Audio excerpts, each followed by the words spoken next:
ഇത് കണ്ടോ, എന്ത് കഷ്ടമായി പോയെന്ന് നോക്കി. എനിക്ക് ആശിച്ച് മോഹിച്ച് കിട്ടിയതാണ് ഒരു പൈനാപ്പിൾ.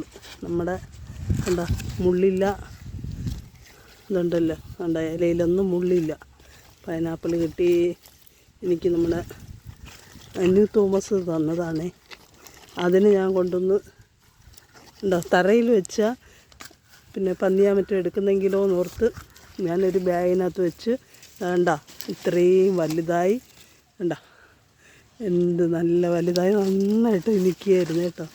ഇന്ന് രാവിലെ ഞാൻ വന്ന് നോക്കിയപ്പം നമ്മുടെ ചേട്ടന്മാർ ചെയ്തിട്ടിരിക്കുന്ന കണ്ടോ, ഇതണ്ട എല്ലാം വലിച്ച് പിന്നി. ഇതണ്ട മുള്ളില്ലാത്തതുകൊണ്ടല്ലേ, മുള്ളുണ്ടായിരുന്നെങ്കിൽ അവർക്ക് രണ്ട് മുള്ളും കൂടെ കൊള്ളുമായിരുന്നു. എന്താ എല്ലാം വലിച്ച് പിഴുതിട്ടേക്കുന്നു. എനിക്ക് കണ്ടിട്ട് വളരെ വിഷമം തോന്നി. നമ്മൾ അങ്ങനെ ആഗ്രഹിച്ച് കൊണ്ടുവച്ചതാണ്. ഞാനോർത്ത് എന്താ പൈനാപ്പിളല്ലേ വീട്ടിൻ്റെ മുൻവശത്ത് വയ്ക്കേണ്ടെന്നോർത്ത് ഞാൻ ഇങ്ങോട്ട് കൊണ്ടുവന്ന് വെച്ചത്. ഇത് കണ്ടോ ചെയ്തിട്ടിരിക്കുന്ന പണിയുണ്ടോ, എന്ത് ചെയ്യാനെന്നേ, ഒരു സാധനം നമുക്ക് വയ്ക്കാൻ പറ്റില്ല. ഇതെനിക്ക് ഭയങ്കര വിഷമം തോന്നി കണ്ടിട്ട്. നമുക്ക് പിന്നെ ഇവിടെ എടുക്കാനുള്ളതാണെങ്കിൽ നമുക്ക് ഇവിടെ നിന്നെങ്കിലും എടുത്ത് വയ്ക്കാമായിരുന്നു. ഇതിപ്പോൾ അങ്ങനെയല്ല.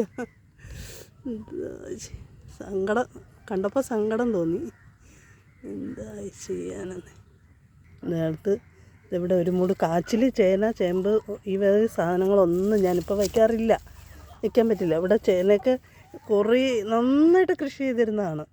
ഇപ്പം 2-3 വർഷമായിട്ടെല്ലാം നമ്മൾ മതിയാക്കി. എന്നാലും ഒരു ഒരു കാച്ചിലിരുന്നതിനെ കൊണ്ട് വെട്ടി ഇവിടെ വെച്ചിരുന്നു കേട്ടോ. അത് ഇതേ കണ്ട, ഇത്ര നാളും കാണാതിരുന്നു, അത് അടിയിലായതുകൊണ്ട്. അതേണ്ട, അത് എല്ലാതാ കണ്ട, എല്ലാതാ വലിച്ച് ഇട്ട്. ഇത് നമുക്ക് സഹിക്കാൻ പറ്റും. എനിക്ക് ആ പൈനാപ്പിൾ പോയതാണ് സഹിക്കാൻ പറ്റാത്തത്.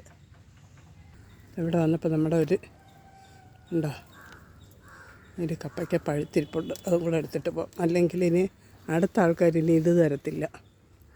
ഇതൊക്കെയെന്ന് പറഞ്ഞാൽ ഇവിടെ എല്ലാവരും കഴിക്കുന്നതാണ്. വേണ്ട, എൻ്റെ കോഴിക്ക് കൊടുക്കാനാണ് ഇതൊക്കെ ഞാൻ വളർത്തിയിട്ടിരിക്കുന്നുണ്ട്. ഉണ്ടോ ഇത് അടിച്ചടിച്ചടിച്ച് എൻ്റെ കോഴിയൊക്കെ വെച്ച് കൊടുക്കും ഞാൻ.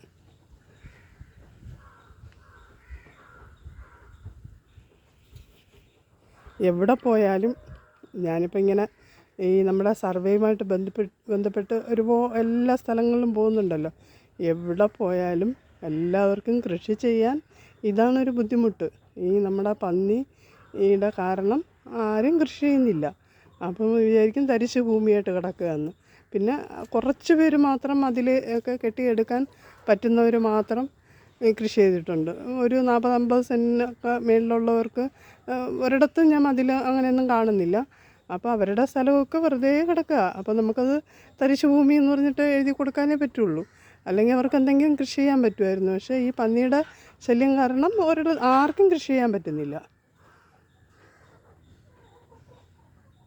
അപ്പം എന്തായാലും ഇവരുടെ ഈ കുറേ സ്ഥലം ഇങ്ങനെ വെറുതെ ഒഴിഞ്ഞ് ഈ കിടക്കുന്ന സ്ഥലത്തൊക്കെയാണ് ഈ പന്നി ചേട്ടന്മാർ വന്ന് കിടക്കുന്നത്.